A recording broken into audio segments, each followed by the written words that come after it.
पद्म पुराण चतुर्थ पर्व। अथांतर सुवर्ण के समान प्रभा के धारक ध्यानी भगवान ऋषभदेव प्रभु जगत के कल्याण के निमित्त दान धर्म की प्रवृत्ति के लिए उद्यत हुए। धीरवीर भगवान ने 6 माह के बाद प्रतिमा योग समाप्त कर पृथ्वी तल पर भ्रमण करना प्रारंभ किया। भगवान समस्त दोषों से रहित थे और मौन धारण करके ही विहार करते थे। जिनका शरीर बहुत ही ऊंचा था तथा जो अपने शरीर की प्रभा से आसपास के भूमंडल को आलोकित कर रहे थे, ऐसे भ्रमण करने वाले भगवान के दर्शन कर प्रजा यही समझती थी मानो दूसरा सूर्य ही भ्रमण कर रहा है। वे जिनराज पृथ्वी तल पर जहाँ जहाँ चरण रखते थे वहाँ ऐसा जान पड़ता था मानो कमल ही खिल उठे हों।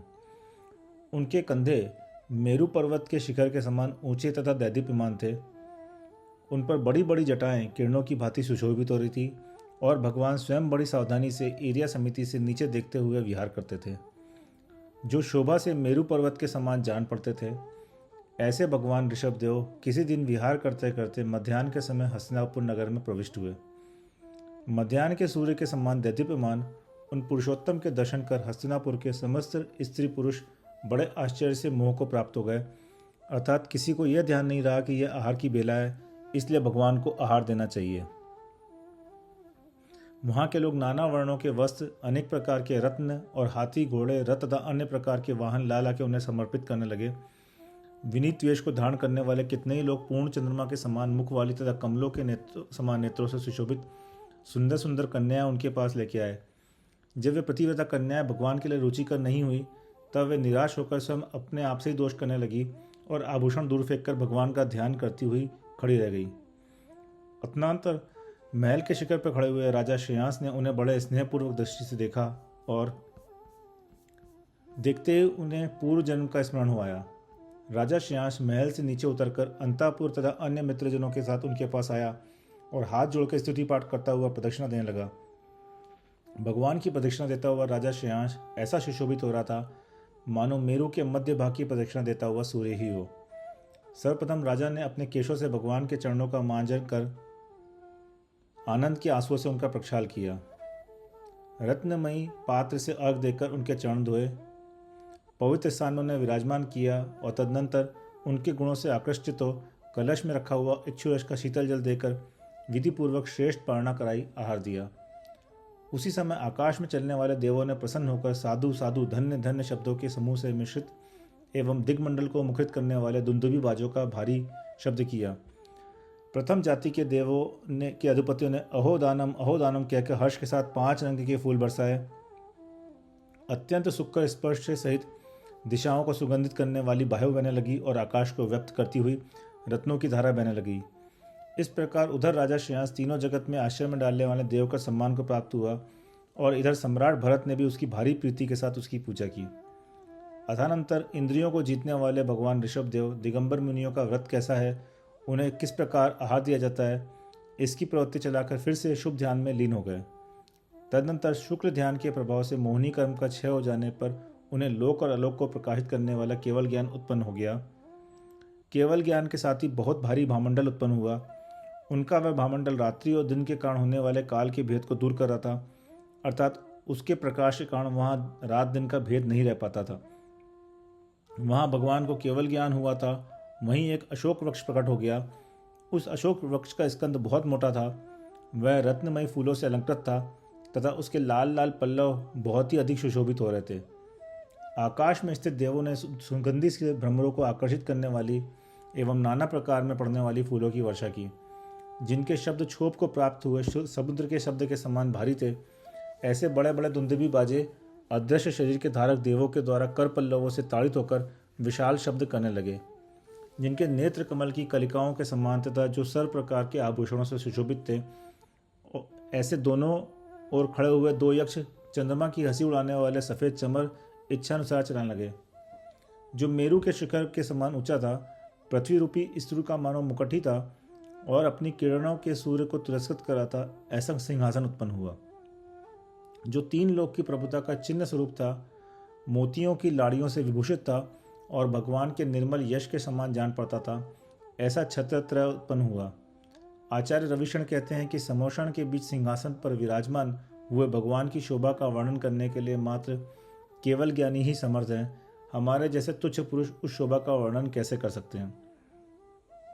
तदनंतर अवधि ज्ञान के द्वारा भगवान को केवल ज्ञान उत्पन्न होने का समाचार जानकर सब इंद्र अपने अपने परिवारों के साथ वंदना करने के लिए शीघ्र ही वहाँ आए। सर्वप्रथम वृषभशेव नामक मुनिराज इनके प्रसिद्ध गणधर हुए थे। उसके बाद महावैराग्य को धारण करने वाले अन्य अन्य मुनिराज भी गणधर होते रहे थे। उस समोषण में जब मुनि, श्रावक तथा देव आदि सब लोग यथास्थान अपने अपने कोठों में बैठ गए, तब गणधर ने भगवान से उपदेश देने की प्रेरणा की। भगवान अपने शब्द से देव दुंदुभियों के शब्द को तिरोहित करते हुए एवं तत्वार्थ को सूचित करने वाली निम्नांकित वाणी कहने लगे। उन्होंने कहा कि इस त्रिलोकात्मक समस्त संसार में हित चाहने वाले लोगों को एक धर्म ही परम शरण है। उसी से उत्कृष्ट सुख प्रकट होता है। प्राणियों की समस्त चेष्टाएं सुख के लिए है और सुख धर्म के निमित्त से होता है। ऐसा जानकर हे भव्यजन, तुम सम धर्म का संग्रह करो।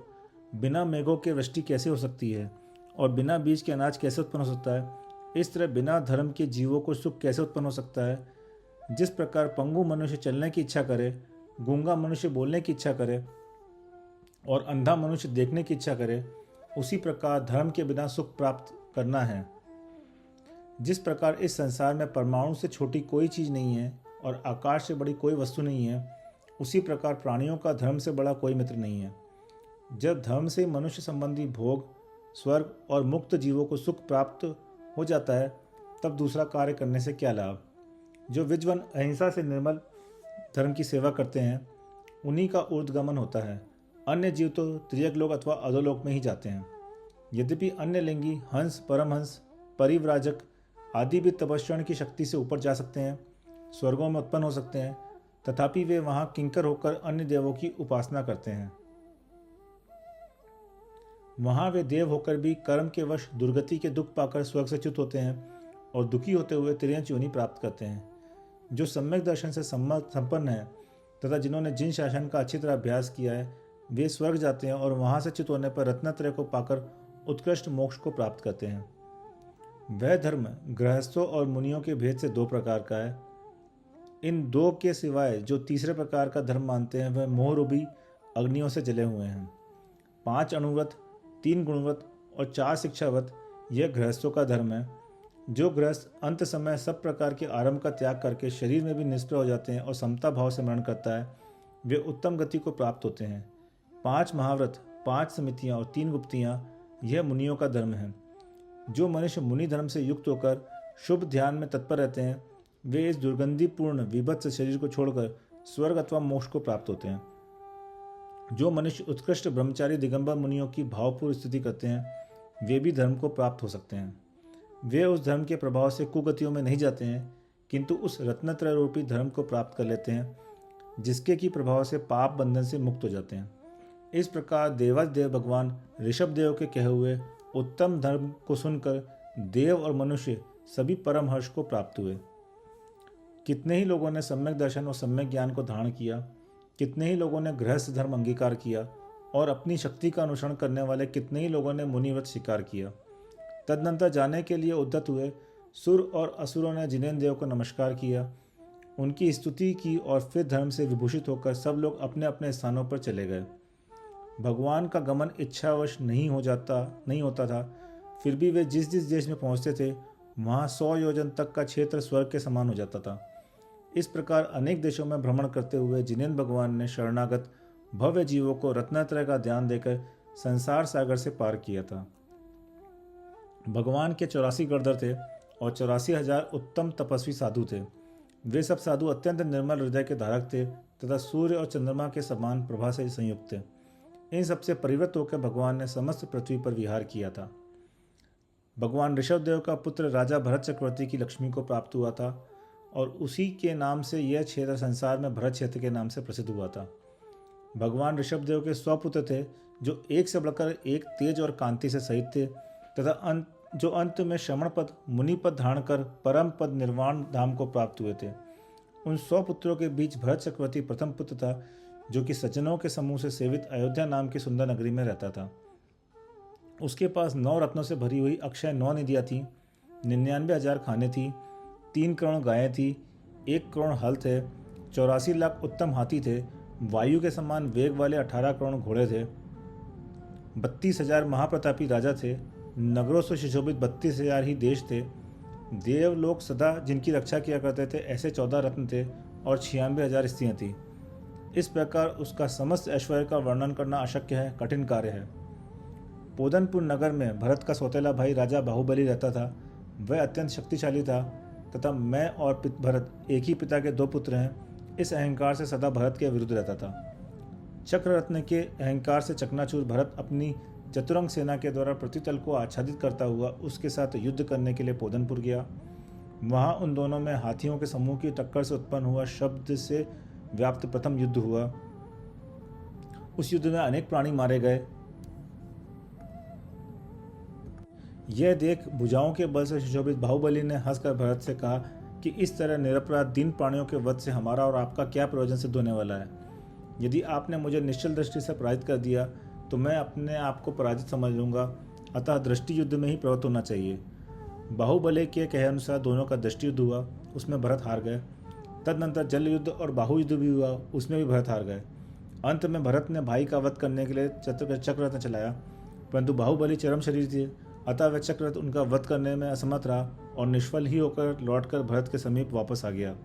तदनंतर भाई के साथ बैर का मूल कारण जानकर उदार चेता बाहुबली भोगों से अत्यंत विरक्त हो गए। उन्होंने उसी समय समस्त भोगों का त्याग कर वस्त्राभूषण उतार कर फेंक दिए और 1 वर्ष तक मेरु पर्वत के समान निष्प्रकम खड़े रहकर प्रतिमा योग धारण किया। उनके पास अनेक वामियाँ लग गई, जिनके बिलों से निकले हुए बड़े बड़े सांपों और श्यामा की लताओं आदि ने उन्हें वेशित कर लिया। इस दशा में उन्हें केवल ज्ञान प्राप्त हो गया। तदनंतर आयु कर्म का क्षय होने पर उन्होंने मोक्ष पद प्राप्त किया और इस अवसर्पणी काल में सर्वप्रथम उन्होंने मोक्ष मार्ग विशुद्ध किया, निष्कंटक बनाया। भरत चक्रवर्ती ने 6 भागों से विभक्त भरत क्षेत्र की समस्त भूमि पर अपना निष्कंटक राज्य किया। उनके राज्य में भरत क्षेत्र के समस्त गांव विषाधरों के नगरों के समान सर्व सुखों से संपन्न थे। समस्त नगर देवलोक के समान उत्कृष्ट संपदाओं से युक्त थे और उनमें रहने वाले मनुष्य उस कृत युग में देवों के समान सदा सुशोभित होते थे। उस समय के मनुष्यों के मन में इच्छा होने ही तरह तरह के वस्त्राभूषण प्राप्त होते रहते थे। वहाँ के देश भोग भूमियों के समान थे, राजा लोकपालों के तिल थे और स्त्रियां अप्सराओं के समान काम की निवास भूमि थी। इस तरह जिस प्रकार इंद्र स्वर्ग में अपने शुभ कर्म का फल भोगता है, उसी प्रकार भरत चक्रवर्ती भी एक छत्र पृथ्वी पर अपने शुभ कर्म का फल भोगता था। 1000 यक्ष प्रयत्नपूर्वक जिसकी रक्षा करते थे, ऐसा समस्त इंद्रियों का सुख देने वाला उसका सुभद्रा नामक स्त्री रत्न अतिशय शोभायमान था। भरत चक्रवर्ती के 500 पुत्र थे, जो पिता के द्वारा विभाग कर दिए हुए निष्कंटक भरत क्षेत्र का उपभोग करते थे। इस प्रकार महात्मा गौतम गणधर ने भगवान ऋषभदेव तथा उनके पुत्र और पौत्रों का वर्णन किया, जिसे सुनकर कौतूहल से भरे राजा शरणिक ने फिर यह कहा, हे भगवान, आपने मेरे लिए क्षत्रिय, वैश्य और शूद्र इन 3 वर्णों की उत्पत्ति तो कही, अब मैं इस समय ब्राह्मणों की उत्पत्ति और जानना चाहता हूँ। ये लोग धर्म प्राप्ति के निमित्त सज्जनों के द्वारा निंदित प्राणी हिंसा आदि कार्य कर बहुत भारी गर्व को धारण करते हैं, इसलिए आप इन विपरीत प्रवृत्ति करने वालों की उत्पत्ति कहने के योग्य हैं। साथ ही यह भी बतलाइए कि इन गृहस्थ ब्राह्मणों के लोग भक्त कैसे हो जाते हैं। इस प्रकार दया रूपी स्त्री जिनके हृदय का आलिंगन कर रही थी तथा मत्सर भाव को जिन्होंने नष्ट कर दिया था, ऐसे गौतम गणधर ने राजा शरणिक के पूछने पर निम्नांकित वचन कहे, हे शरणिक, जिनका हृदय मोह से आक्रांत है और इसलिए जो विपरीत प्रवृत्ति कर रहे हैं, ऐसे इन ब्राह्मणों की उत्पत्ति जिस प्रकार हुई वह मैं कहता हूँ तो सुन। एक बार अयोध्या नगरी के समीपवर्ती प्रदेश में देव, मनुष्य और त्रियंचियों से वेष्टित भगवान ऋषभदेव आकर विराजमान हुए। उन्हें आया जानकर राजा भरत बहुत ही संतुष्ट हुआ और मुनियों के उद्देश्य से बनवाया हुआ नाना प्रकार का उत्तमोत्तम भोजन नौकरों से लिखवाकर भगवान के पास पहुंचा। वहां जाकर उसने भक्तिपूर्वक ऋषभदेव को तथा अन्य समस्त मुनियों को नमस्कार किया और पृथ्वी तल पर दोनों हाथ टेक कर यह वचन कहे, हे भगवान, मैं याचना करता हूँ, आप लोग मुझ पर प्रसन्न होइए और मेरे द्वारा तैयार की हुई यह उत्तमोत्तम भिक्षा ग्रहण कीजिए। भरत के ऐसा कहने पर भगवान ने कहा, हे भरत, जो भिक्षा मुनियों के उद्देश्य तैयार की जाती है वह उनके योग्य नहीं है। मुनिजन उद्दिष्ट भोजन ग्रहण नहीं करते। ये मुनि तृष्णा से रहित हैं। उन्होंने इंद्रिय रूपी शत्रुओं को जीत लिया है तथा महान गुणों के धारक हैं।